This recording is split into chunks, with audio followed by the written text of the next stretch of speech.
In both the books and the show, the High Sparrow's real name is unknown. He deliberately sheds his former identity to devote himself entirely to his faith. This anonymity enhances his image as a humble and devout servant of the gods. Sam's cowardice is well known, but his phobia of blood is emphasized more in the books. Even the sight of his own blood makes him faint, underscoring the deep psychological scars left by his father's abusive treatment. There are subtle hints in the books that the Maesters may have worked to suppress magic in Westeros. Archmaester Marwyn, a rare advocate for magic, accuses the Citadel of plotting to eliminate dragons and magic, seeing them as a threat to rational order. George R.R. Martin has hinted that Joffrey was partially inspired by historical boy kings like Edward of Lancaster and other young monarchs who were known for their cruelty and impulsive behavior. These historical parallels enrich Joffrey's character, making him feel realistic despite his exaggerated villainy. Archmaester Marwyn is one of the most intriguing figures at the Citadel. Unlike his colleagues, he embraces magic and the occult. He is deeply suspicious of the Citadel's agenda and believes they played a role in destroying dragons after Aegon's conquest. Tyrion is credited with improving the sewer system of Casterly Rock, a task that his father Tywin assigned to humiliate him. However, Tyrion took the job seriously and excelled at it, demonstrating his intelligence and engineering skills.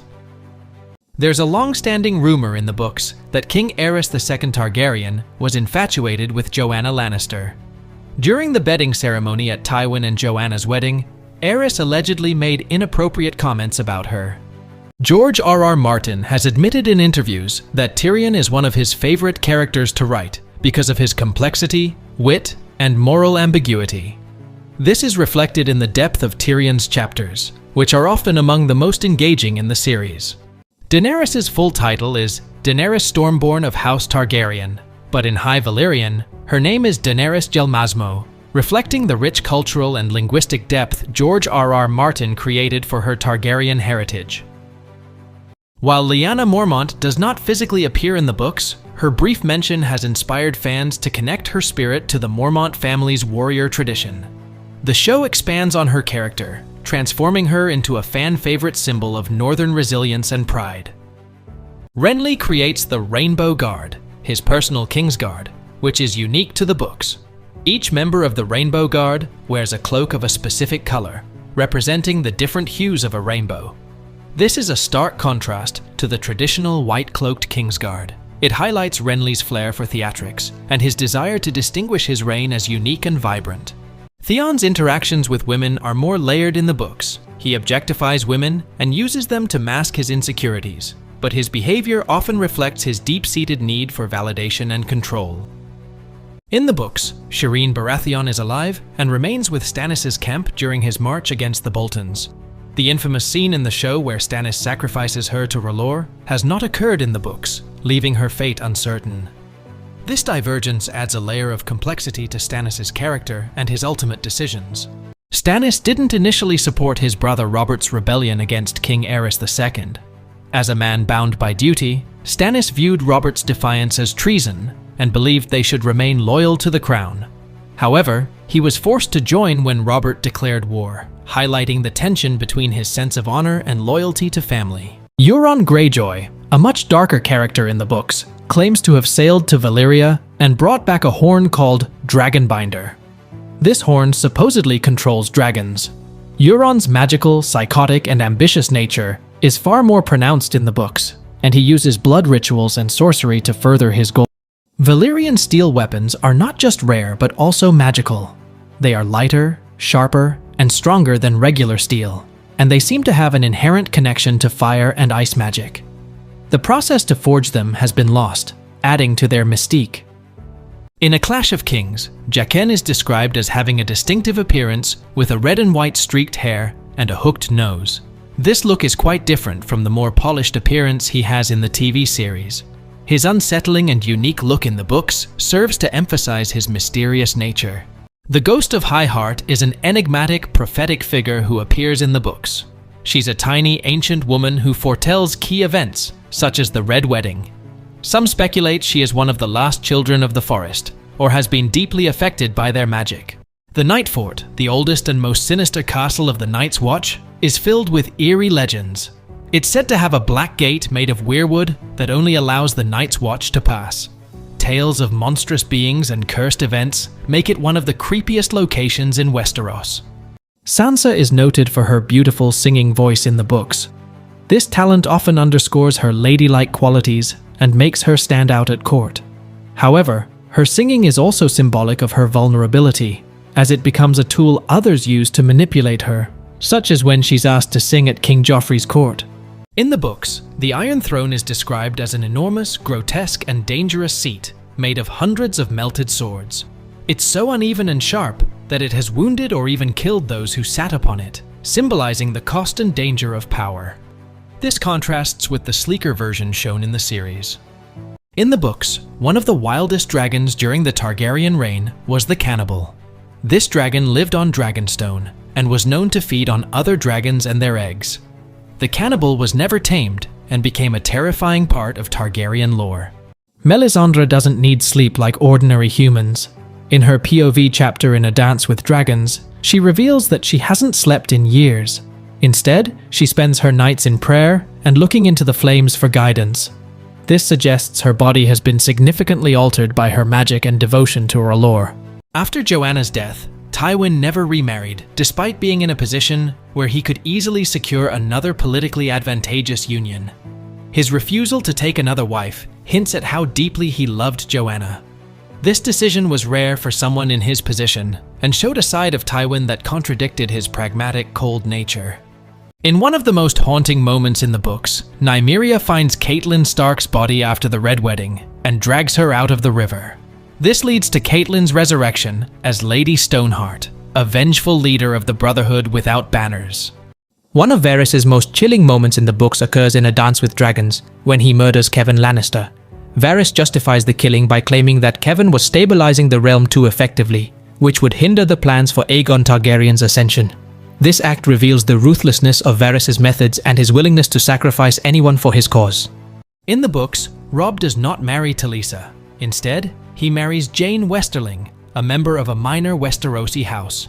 Their marriage is born out of honor after Robb sleeps with Jane while recovering from a battle wound. The Westerlings are secretly aligned with the Lannisters, adding layers of intrigue to Robb's story. In the books, Robb creates a will before his death. This will legitimizes Jon Snow and names him as his heir. This critical detail is omitted from the show, but could have significant implications for the storyline, particularly regarding Jon's claim to the Stark name.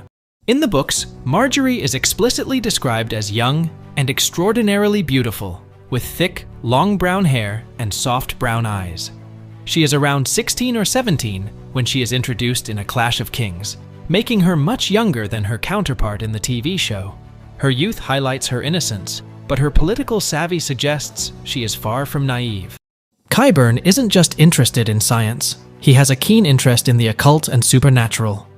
Unlike other maesters who dismiss magic, Qyburn explores areas that mix sorcery and science, leading to theories that he draws inspiration from the warlocks of Korth or old Valyrian knowledge. While the show portrays Qyburn as loyal to Cersei, the books add layers to their dynamic.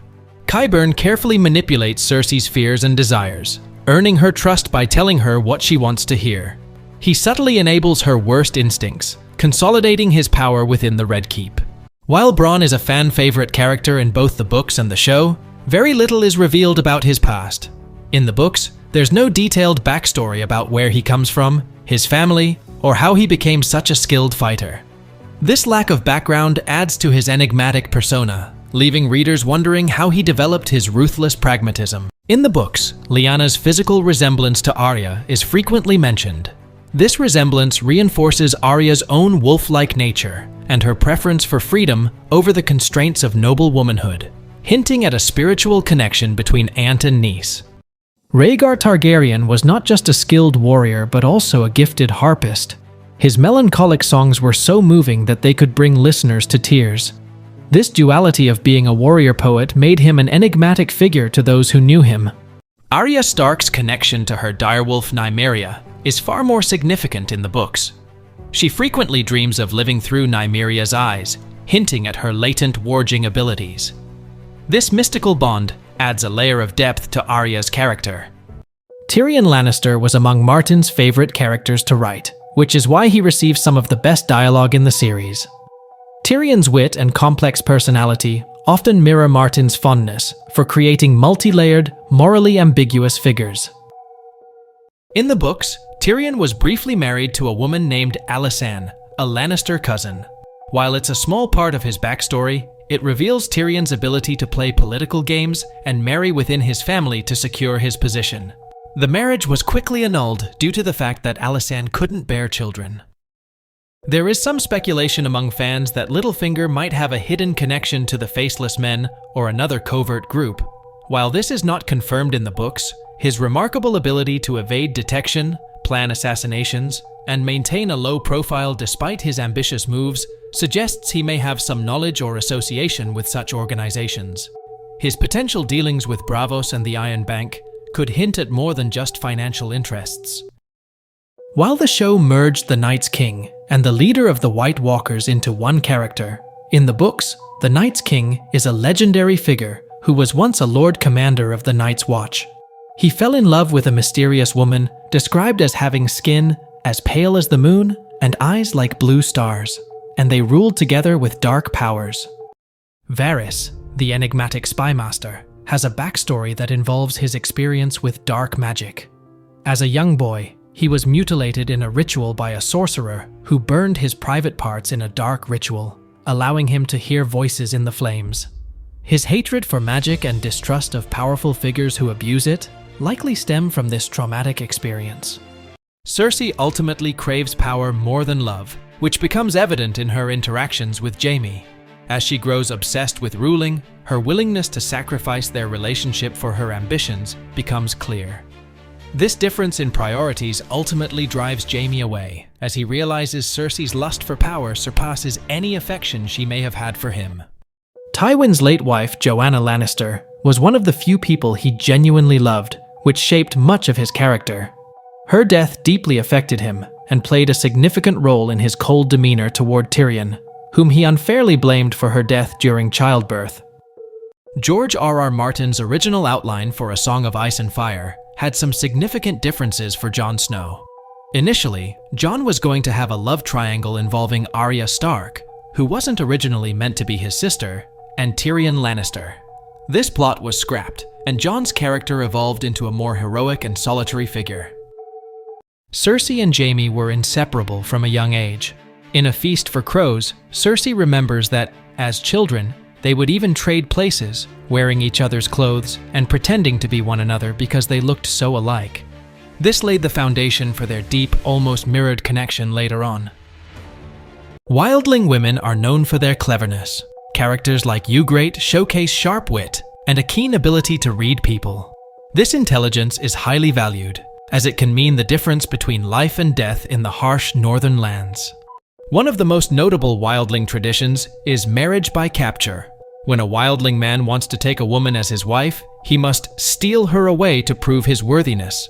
While it sounds harsh by modern standards, this practice is more nuanced. The woman is expected to fight back, and if she can successfully resist or escape, the man is considered unworthy. This custom emphasizes both mutual consent and the woman's strength, as many wildling women only submit to being captured if they choose to. Ros is one of the characters created specifically for the TV adaptation of Game of Thrones. She does not exist in George R.R. Martin's A Song of Ice and Fire novels, making her storyline and character arc unique to the show. In the books, Pycelle is over 70 years old and has served multiple kings, making him one of the most experienced political players in the realm. Despite his outward appearance of senility, he possesses a wealth of knowledge about the inner workings of the court and uses it to his advantage. Olenna Tyrell is a key architect behind House Tyrell's rapid ascent to power in Westeros. In the books, it's revealed that Olenna was responsible for her son Mace Tyrell's political alliances, including his marriage to Margaery, to secure an alliance with House Lannister. Olenna's political acumen and ambition for her children are often understated, but play a critical role in the Tyrells' rise to prominence. One of the biggest omissions from the show is Lady Stoneheart, the resurrected form of Catelyn Stark. After her death at the Red Wedding, Catelyn is brought back by Beric Dondarrion and takes on the role of Lady Stoneheart, leading the Brotherhood without banners in a bloody campaign of vengeance against those she believes betrayed her family. She's a terrifying, cold version of her former self, consumed by revenge and far removed from the compassionate mother we knew. There's a popular theory that suggests Cersei and Jaime could be Targaryens. Their father, Tywin, served as the hand to King Aerys II Targaryen, the Mad King, who was rumored to have taken an interest in Joanna Lannister, Tywin's wife. Some fans speculate that Aerys fathered the twins, explaining their shared ruthlessness and Cersei's obsession with fire and power. However, this theory remains unconfirmed. The show does explore Cersei's relationship with her brother Jaime, but in the books, her sexual encounters are more complex. She has a series of trysts with various characters, including cousins, guards, and noblemen, often as a means of securing her power. Her relationship with Jaime also includes some intense and disturbing dynamics that aren't fully explored in the show. In the books, Joffrey's cruelty is evident long before he becomes king. When he was younger, he once killed a pregnant cat with a crossbow just to see what the kittens looked like inside. This act horrified Robert Baratheon, who reprimanded him but didn't take further action. This incident foreshadows Joffrey's later brutality. In the books, there are whispers of a possible romantic connection between Ned and Ashara Dayne, the sister of Arthur Dayne, one of the greatest knights in Westeros. They met at the Harrenhal tourney, where Ashara was famously beautiful. Some rumors suggest that they shared a brief romance. However, the truth remains ambiguous, and Ned never confirms or denies these claims, taking the secret to his grave. Ilia's death at the hands of Ser Gregor Clegane, the Mountain, was orchestrated by Tywin Lannister to prove his loyalty to Robert Baratheon after the fall of King's Landing. Her murder, and the killing of her children, was not only a personal tragedy, but also a political message meant to end Targaryen claims to the throne. In the books, there are subtle hints that Pycelle's career at the Citadel was not without controversy. He was ambitious and eager to serve powerful lords, which clashed with the Citadel's principles of impartiality. His willingness to align with political players, like Tywin Lannister, goes against the neutrality expected of a maester. Unlike in the show, where Doreah is more of a confidant, in the books, she actively teaches Daenerys how to please Khal Drogo. This knowledge becomes crucial for Daenerys to establish a connection with Drogo. In the books, Doreah dies during the grueling journey across the Red Waste. Her death is attributed to heat and deprivation, a stark contrast to her portrayal in the show, where she betrays Daenerys and is killed by being locked in a vault with Xaro Xhoan Daxos. In the books, Shae is not just a prostitute but a woman with a mysterious past. She originally goes by a different name and is hired by Tyrion to be his companion, but her backstory is more intricate. She's also suggested to have had connections to the various schemes and manipulations in King's Landing, especially in the service of those who want to undermine Tyrion. Some fans speculate that Arya and Gendry's dynamic parallels that of Lyanna Stark, Arya's aunt, and Robert Baratheon, Gendry's father. Both pairs share themes of unfulfilled affection and the tension of different social statuses. However, unlike Lyanna and Robert, Arya and Gendry's relationship is defined more by loyalty and friendship than tragedy. In the books, Gendry is unaware of his royal lineage. While he knows he is a bastard, no one explicitly tells him that his father was King Robert. This lack of knowledge adds a layer of tragedy and mystery to his character. Hodor's real name is Walder in the books. He was once a stable boy at Winterfell, serving House Stark. His transformation into the simple-minded Hodor occurs long before the events of the books, and most characters, including Bran Stark, know him only by his nickname. Daenerys' mother name was Rhaella Targaryen. She married to her brother, Aerys II Targaryen, as part of the Targaryen tradition of keeping their bloodline pure. Their marriage, however, was far from happy. Aerys, who grew increasingly unstable over the years, became abusive toward Rhaella. She endured years of cruelty, both emotional and physical, during their union. In the books, Asha Greyjoy is confident, sharp-witted, and fiercely independent. Her name was changed to Yara in the show to avoid confusion with Osha, the wildling. However, fans note that Asha's book persona has more biting humor and cunning compared to her TV counterpart. In the books, Sam struggles with his oath of celibacy more than in the TV series. His relationship with Gilly is portrayed with greater emotional depth, and he feels intense guilt for breaking his vows. Despite this, he prioritizes protecting her and her child, showing his growing courage and moral integrity. The romantic subplot between Grey Worm and Missandei in the TV series does not exist in the books. In A Song of Ice and Fire, Missandei is a much younger character, around 10 years old, making any romantic storyline impossible. Grey Worm's focus remains on his military responsibilities and loyalty to Daenerys. In Targaryen tradition, marriage between close relatives was common to preserve their Valyrian bloodline. Daenerys frequently reflects on this in the books, noting that her family married brothers to sisters for generations. Ilaria Sand is portrayed in the books as an advocate for love without the constraints of societal norms. She openly disdains the idea of vengeance and war, preferring a life of passion and peace. She encourages Oberyn to live freely and enjoy life, which aligns with the Dornish culture's more progressive views on love and relationships compared to other parts of Westeros. In A Feast for Crows, it's heavily implied that Sandor survives his apparent death and finds refuge at the Quiet Isle, a monastic community. A gravedigger at the Isle is described with characteristics matching Sandor, suggesting that he has given up violence and seeks redemption. This subplot adds a layer of mystery and hope for his character. One of the most talked about moments in the TV series is when Podrick visits a brothel and returns with his payment refused because of his supposed skills. This scene, while humorous, is exclusive to the show and does not appear in the books. In the novels, Podrick's interactions with women are minimal, and his character arc focuses more on his loyalty and personal growth rather than innuendo. In the books, Ramsay's appearance is far less refined than in the show. He is described as ugly, with pale, blotchy skin, dark hair, and small, mean eyes. His wide mouth and sour smell emphasize his sinister aura. His show portrayal by Iwan Rheon gave him a far more charismatic and attractive presence than the books intended. Jon is a warg in the books, much like his brother Bran. He has dreams where he sees through ghosts' eyes and even controls him unconsciously. This ability is hinted to grow stronger, aligning him with his Stark lineage. While the TV show portrayed Mance Rayder's death as a straightforward execution by burning, the books leave his fate more ambiguous. In A Dance with Dragons, it is revealed that Melisandre used a glamour spell to disguise another man, Rattleshirt, the Lord of Bones, as Mance. The real Mance is sent on a covert mission to infiltrate Winterfell, keeping his true status and fate unclear by the end of the books. Ned Stark named his sons with a strong connection to family tradition, northern history, and significant figures in his life. Robb's name is believed to be a nod to King Robert Baratheon, Ned's close friend and ally during Robert's rebellion. Bran is named after Bran the Builder, a legendary figure in northern history, and the founder of House Stark. Rickon is named after Rickard Stark, Ned's father. Naming his youngest son Rickon is a tribute to Ned's father.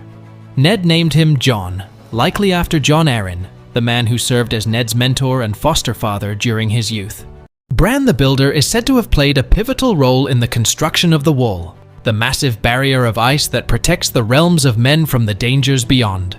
He allegedly worked with the help of giants, the children of the forest, and possibly even magic to create the wall after the Long Night. One of the most striking features of the Golden Company is their use of war elephants. These beasts are rarely seen in Westeros, making them a unique and fearsome addition to the battlefield. Brienne's story in the books delves deeper into the ridicule she faced as a child. Several suitors sought her hand, but they often mocked her appearance. One tragic event involved a man courting her as part of a cruel joke, only to laugh at her publicly. This moment solidified her decision to become a warrior.